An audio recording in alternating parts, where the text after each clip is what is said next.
Welcome to Our Girl Relationships. On this channel, we talk about problems people face in their day-to-day lives. Let's start with a video.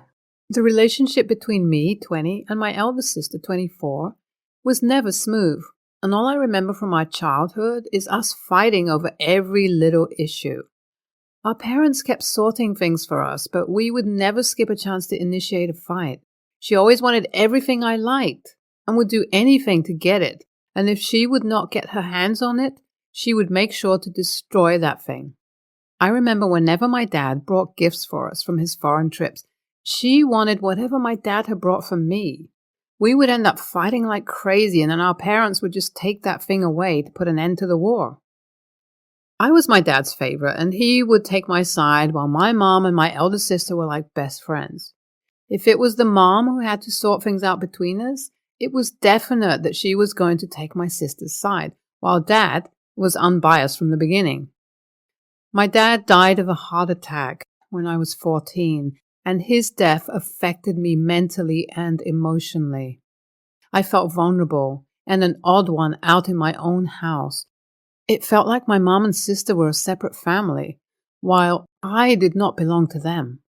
My mom would take my sister's side, and all the rules in the house were for me. I would cry the whole night, and I miss my dad so much. As I grew older, I learned to deal with them and did not even care what they said or acted towards me. My sister became even ruder and controlling and wanted everything according to her. She helped Mom with managing finances, did groceries, and everything that had to be decided depending on her.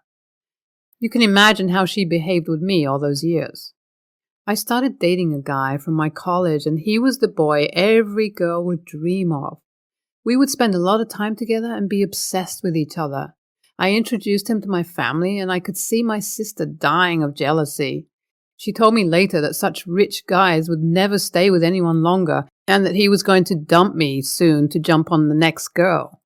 I asked her if she wanted to be that next girl, and that pissed her off.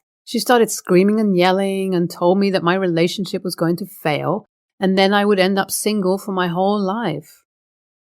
It butthurt whenever I brought gifts home which my boyfriend would give me and when he would deliver anything to my house. My boyfriend has been the most caring person and never gives up on spoiling me.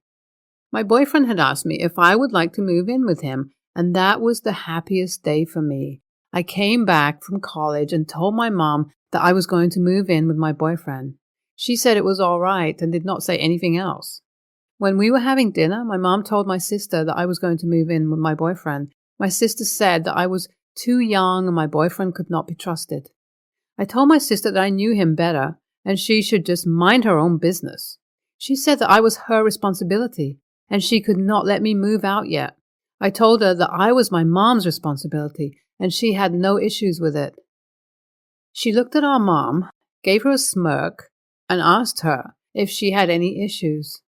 My mom said that my sister was right, and I could not move in with him. I packed my stuff the next day and was leaving when my sister said that they were not going to accept me back when my boyfriend would kick me out after using me. My mom and sister were all right after I had moved out and did not act rude after that. A few months later, my sister announced that she was dating a guy, and he was far better than my boyfriend. The guy mixed up with the family and was very friendly. He had moved in with my family, and my mom and sister treated him far better than they had ever treated me. My sister found out that she was pregnant, and my mom was the happiest. My sister's boyfriend took my mom's jewelry, which she had kept with her at home, and ran from our house almost after a week. That left my mom and sister devastated, but I knew it was karma. I went to my house to console my sister, but she started yelling at the sight of me and told me that I was there to watch the drama and laugh at her. I told her that she deserved all that, and it was her fault. I told her that she did not only get dumped, but got our mom robbed too, so she deserved to cry like that. AITA? My fiance proposed to me on his birthday a couple of weeks later, and of course I said yes. My fiance told me that he wanted to see my family and break the news to them. I told him that my family was suffering emotionally and they would not appreciate that, He said that they had to move on as my sister's ex-boyfriend was a jerk, and they could not waste their time crying over him. I agreed with him, and we went to see my mom and sister. My fiance bought chocolates for them, and we were all set to announce our engagement. My mom warmly welcomed us, but when my sister came out of her room, she told us that we were insensitive and were ridiculing her condition. She went on and said that I was only doing all that stuff to make her jealous and tell her that she was not worthy. I told her that she was acting crazy and had to come back to her senses. I left with my fiance right after that. My mom called me and told me that I was the worst sister who did not care about her family and thought about myself only. I told her that they could mourn the loss as long as they wanted to, but I was not going to put a halt to my life. We had decided to get married, and when I told my mom about that, she said that I should at least wait until our degree is completed. I told her that my fiancé could not wait, and I had no issues either, so there was no reason to delay the wedding. She started my sister's topic and told her that she might not attend the wedding if she was still crying over that thief. The wedding preparation started, and I went to drop the invitation at my house. My sister was not there, so it was a calm visit. My fiancé had brought dresses for my mom and sister and told me that I should go and drop them off, as they would appreciate my gesture. I had no problem with that, so I agreed. When I went to my house, I heard my mom and sister whispering in my mom's bedroom. As I drew closer, I heard that my sister had planned to accuse my fiancé of impregnating her and was going to do that on my wedding day. To be honest, I was not shocked at all. I came back and kept thinking about doing something that was going to ruin everything for both of them. I have to get a DNA test, but I have no idea how to get a sample for that. So guys, I started visiting my family more often, even when I was busy with wedding preparation, because I needed a chance to get a sample, and that could only be done if I knew where my sister went for checkups. As I drew closer to her, I told her that I was going to accompany her to her appointments because I did not want her to feel left alone. I went with her and got to know about the clinic. I visited later to collect the sample and then went for the DNA test. I got the reports a few days later and then was waiting for my wedding day even more anxiously. That day, my sister grabbed the mic and started crying. She told everyone my fiancé had impregnated her and then dumped her, telling her that it was a mistake and that he only loved me. I told my husband to stay composed and let my sister complete her speech. I then held the mic and announced that I already knew my so-called family's plan, and that is why I had gone for a DNA test. I waved the reports in my hand and then called the guards to throw the ladies out. I'm writing this 2 days later and have not contacted them after that.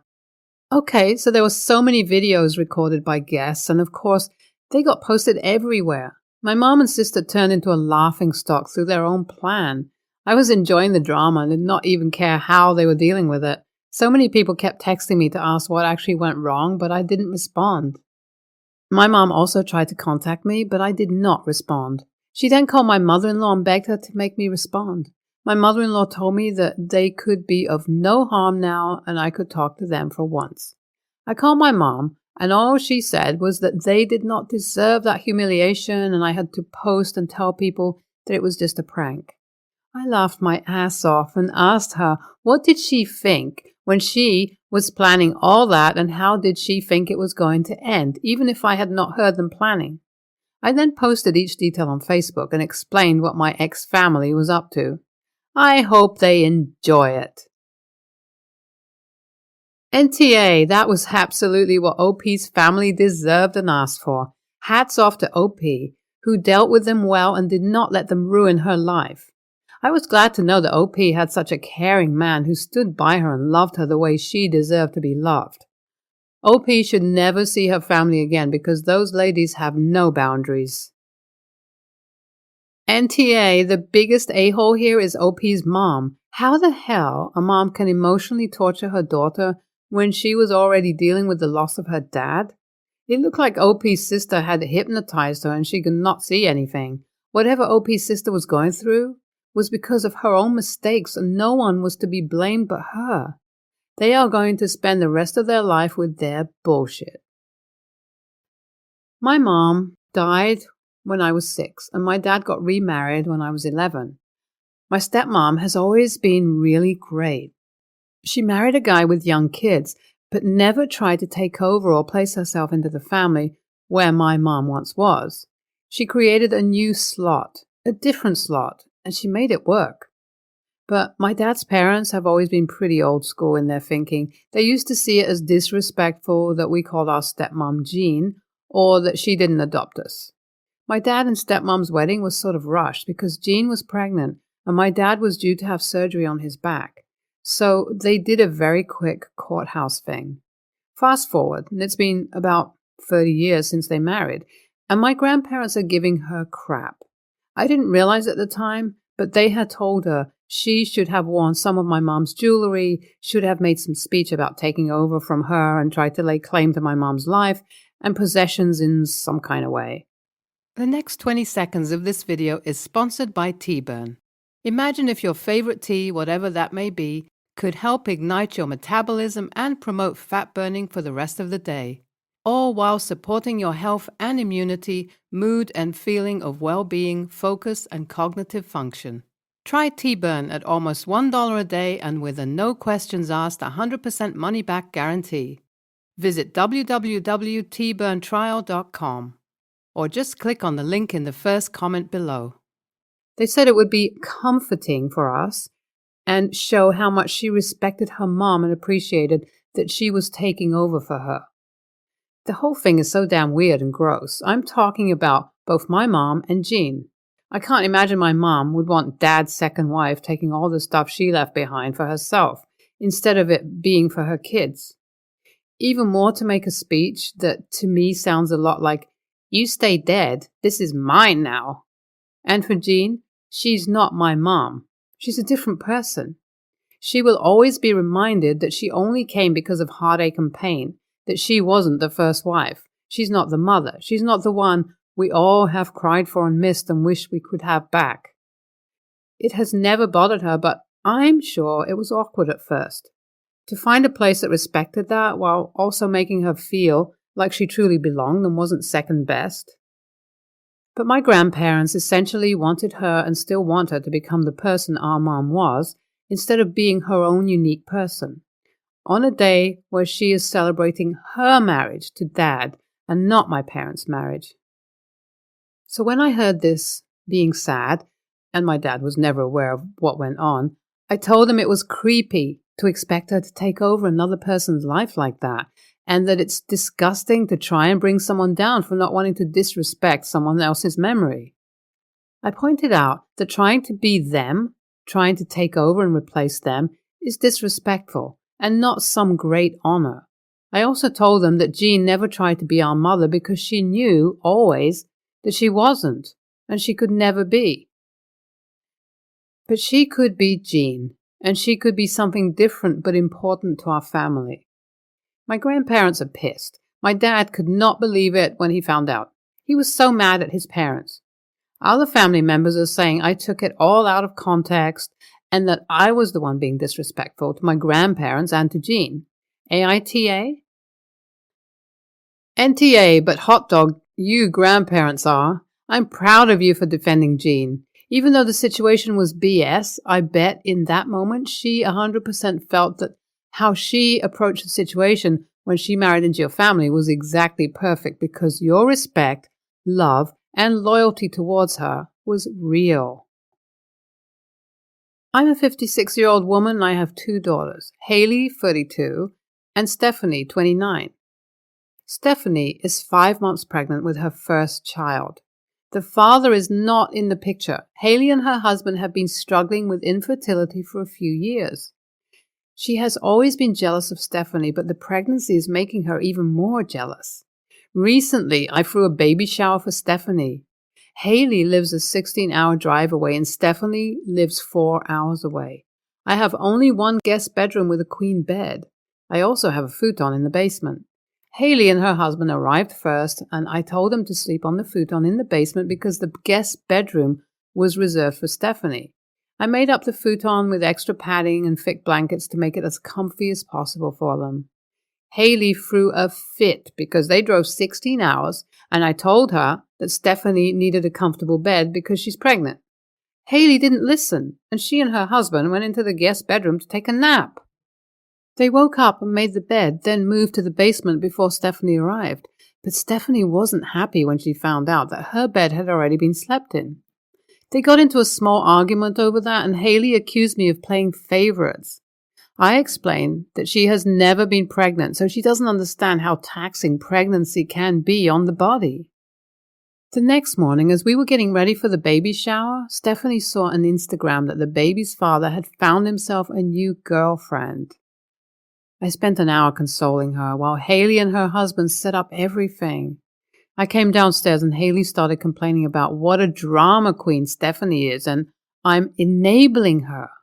I told her that if she was going to keep up her negative attitude, she'd better leave because I wasn't going to let her ruin the baby shower. They left in a huff. When some of the guests asked why Haley wasn't there, I told them the truth, and a few thought that I was being too harsh. AITA? YTA, pregnant women need support and attention, but should not be given at too much of the expense of others. You are being unfair to Haley and her husband. No real harm was done when all they wanted was a bed to lie in after 16 hours of driving. It didn't even affect Stephanie, who wasn't there.